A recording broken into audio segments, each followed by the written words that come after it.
दोस्तों आईएलओ की तरफ से एक रिपोर्ट निकल के सामने आई है जहां पर भारत में रोजगार को लेकर के बड़ा खुलासा हुआ है। इस रिपोर्ट में ये बताया गया है कि पिछले 10 वर्षों में करीब 12 करोड़ बेरोजगार हैं और इसमें सबसे ज़्यादा जो बेरोजगार हैं वो शिक्षित युवा हैं। यानी शिक्षित बेरोजगारों की संख्या सबसे ज़्यादा है। वहाँ पर महिलाओं में बेरोजगारी का भी आंकड़ा काफ़ी ज़्यादा है। बहुत सारे खुलासे हुए हैं इस रिपोर्ट से, तो इस रिपोर्ट के डिटेल्स हम समझेंगे और देखेंगे कितनी प्रगति की है वर्तमान सरकार ने रोजगार को लेकर के। क्या आंकड़े पहले थे, क्या आंकड़े अब हैं, सारी चीज़ें बिल्कुल ऑफिशियल इस रिपोर्ट से हम आपको बताएंगे। तो आप ये रिपोर्ट देखिए, वीडियो को लाइक और शेयर कर दीजिए। तो यहाँ पर देखिए नव भारत की तरफ से ये न्यूज प्रकाशित की गई है, जहाँ पर देखेंगे तो लिखा हुआ है 10 वर्ष में 12 करोड़ बेरोजगार। इस रिपोर्ट को नाम दिया गया है 2024 का। 2024 की रिपोर्ट है और यहाँ नई दिल्ली से प्रकाशित हुई है नव भारत की तरफ से। यहाँ पर देखिए लिखा है नई रिपोर्ट में हुआ सनसनीखेज खुलासा, चुनावी माहौल के बीच फिर बेरोजगारी का मुद्दा चर्चा में है।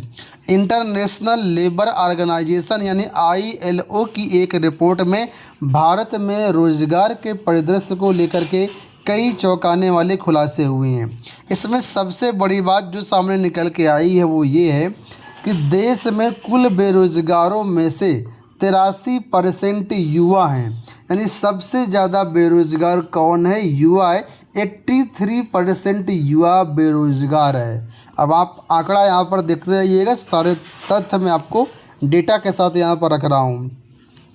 आगे देखिए लिखा है कि इसमें भी अधिकतर युवा शिक्षित हैं। यानी ऐसा नहीं कि अशिक्षित युवा बेरोजगार हैं, शिक्षित युवा बेरोजगार हैं। ठीक है। आईएलओ की रिपोर्ट में ये भी सामने आया है कि देश में कुल बेरोजगार युवाओं में पढ़े लिखे बेरोजगारों की संख्या भी वर्ष 2000 के मुकाबले अब दोगुनी हो गई है। अगर हम बात करें सन 2000 की, यानी आज से करीब 24 साल पहले, तो ये जो आंकड़ा था करीब 35% था, लेकिन 2022 में ये आंकड़ा करीब डबल हो चुका है। 65.7% ऐसे पढ़े लिखे युवा हैं जो कि बेरोजगार हैं। यानी कि ये बेरोजगारी युवाओं में डबल हो चुकी है। नीचे देखिए लिखा है कि रघुराम राजन की बात सच हुई। आईएलओ की रिपोर्ट आने से एक दिन पहले ही देश के पूर्व आरबीआई गवर्नर और मशहूर इकोनॉमिस्ट रघुराम राजन ने कहा था कि भारत को अपने इकोनॉमिक ग्रोथ के मजबूत होने की हाइप पर भरोसा नहीं करना चाहिए। ऐसा करना उसकी बड़ी भूल होगी। बजाय इसके भारत को अपनी इकोनॉमी में मौजूद बुनियादी समस्याओं को दूर करना चाहिए, जैसे कि अपने एजुकेशन सिस्टम को ठीक करने पर ध्यान देना चाहिए। कुछ इसी तरह की बात आईएलओ ने भी कही है। आईएलओ का कहना है कि भारत में सेकेंडरी यानी कि 10वीं के बाद लोगों का स्कूल छोड़ना अभी भी उच्च स्तर पर बना हुआ है। यानी आईएलओ ने अपनी रिपोर्ट में कहा है कि 10वीं के बाद बहुत सारे बच्चे स्कूल जो है छोड़ देते हैं। उन्होंने ये भी कहा कि हायर एजुकेशन के मामले में देश के अंदर काफ़ी दाखिला होता है, लेकिन इन जगहों पर शिक्षा का स्तर चिंताजनक है। तो यहाँ पर जो रिपोर्ट आई उसमें देखिए 2022 की बेरोजगारी दर के आंकड़े यहाँ पर जारी किए गए हैं। लिखा है कि शहरी युवा करीब 17.2% बेरोजगार हैं। ग्रामीण युवा करीब 10.6% बेरोजगार हैं और शहरी क्षेत्र में महिलाओं का जो स्तर है वो 21.6% महिलाएं बेरोजगार हैं। अगर कुल ओवरऑल इंडिया में देखा जाए ग्रामीण शहरों को मिला करके तो करीब 83% युवा ऐसे हैं जो कि बेरोजगार हैं। और यहाँ पर देखिए लिखा है 70 से 80 लाख ऐसे युवा हैं जो हर साल मजबूर होते हैं श्रम बल में जाने के लिए। यानी कि हर साल 70 से 80 लाख युवा श्रम बल मतलब जहाँ पर फिजिकल वर्क मतलब मेहनत होती है, फिजिकल वर्क में 70 से 80 लाख युवा हर साल शामिल होते हैं। यानी पढ़े लिखे होने के बावजूद 70 से 80 लाख जो युवा हैं वो एक तरीके से मजदूरी करने के लिए बाध्य होते हैं। अब यहाँ पर देखिए लिखा है कि 2012 और 2019 के बीच रोजगार में लगभग वृद्धि ना के बराबर होती है। जो लोग कहते हैं कि 2014 के बाद बेरोजगारी दूर हुई है, तो आप यहाँ पर रिपोर्ट देख सकते हैं। ये रिपोर्ट मैंने तो नहीं बनाई है, आप सामने देख सकते हैं, आप वेरीफाई भी कर सकते हैं। इसको लिखा हुआ है 2012 और 2019 के बीच बेरोजगारी में मतलब रोजगार में वृद्धि लगभग ना के बराबर है। 10.5% से घट करके 9.7% हो गए औपचारिक रोजगार। तो यहाँ पर ये है। इस पर प्रियंका गांधी का क्या कहना है वो भी आप लिख लीजिए।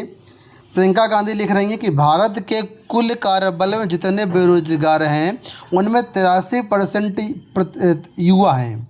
दूसरी ओर प्रधानमंत्री के मुख्य आर्थिक सलाहकार कह रहे हैं कि सरकार बेरोजगारी की समस्या हल नहीं कर सकती है। वहीं यही भाजपा सरकार की सच्चाई है। आज देश का हर युवा समझ चुका है कि भाजपा रोजगार नहीं दे सकती, ये कहना है प्रियंका गांधी का। तो जाहिर सी बात है, विपक्ष पार्टी है तो अब इसको लोग नेगेटिव लेंगे कि हाँ ये नेगेटिव तो बोलेंगे, लेकिन ये सच्चाई भी एक तरीके से है और आप जो कुछ समझना चाहें समझ सकते हैं।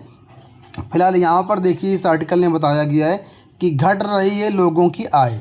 रिपोर्ट में वेतन भत्तों को लेकर की भी एक बात कही गई है कि वर्ष 2019 के बाद से रेगुलर वर्कर्स और सेल्फ एम्प्लॉयज़ दोनों की इनकम में गिरावट का ट्रेंड देखा जा रहा है। वहीं अनस्किल्ड लेबर फोर्स में भी कैजुअल वर्कर्स को 2022 में सही से न्यूनतम मजदूरी नहीं मिली है। कुछ राज्यों में रोजगार की स्थिति काफ़ी दयनीय है।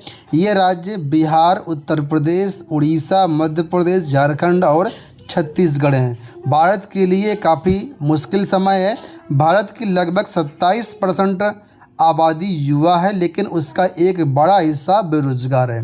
तो आपको इसके बारे में सोचना चाहिए कि सबसे ज़्यादा जो है युवा बेरोजगार हैं। और आपका इसके बारे में क्या कहना है? आपको ये रिपोर्ट फेक लग रही है, सही लग रही है? अपने विचार आप लोग कमेंट बॉक्स में ज़रूर बताइएगा। फिलहाल उत्तर प्रदेश का भी यहाँ पर आंकड़ा दिया गया है कि उत्तर प्रदेश भी सबसे ज़्यादा बेरोज़गार राज्यों में शामिल है, यानी बेरोज़गारी उत्तर प्रदेश में भी सबसे ज़्यादा है। तो उत्तर प्रदेश में जितने भी युवा हैं जो ये वीडियो देख रहे हैं, ख़ास तौर पर आप लोग ज़रूर बताइएगा और सोचिएगा कि वास्तव में बेरोज़गारी है या नहीं है, या आपको लगता है कि सब कुछ ठीक है, सरकार ने बहुत रोज़गार दिया। यहाँ पर मैं किसी पर्टिकुलर राज्य सरकार को नहीं कर रहा हूँ, मैं इस रिपोर्ट के बेस पर आप लोगों से बात कर रहा हूँ। रिपोर्ट के बेस पर ही आप लोग जो है अपने विचार रखिएगा कमेंट बॉक्स में और सोचिएगा कि क्या होना चाहिए, इसमें क्या बदलाव की ज़रूरत है या इसी तरीके से चलेगा। आप लोग अपने विचार आराम से शालीनता से कमेंट बॉक्स में रख सकते हैं। यहाँ पर मैं किसी पार्टी का सपोर्ट नहीं कर रहा हूँ, एक निष्पक्ष होकर के सिर्फ रिपोर्ट के आधार पर जो भी चीज़ें मैं आप लोगों के सामने रख रहा हूँ, आप लोग इसको समझिए और कमेंट बॉक्स में बताइए। धन्यवाद।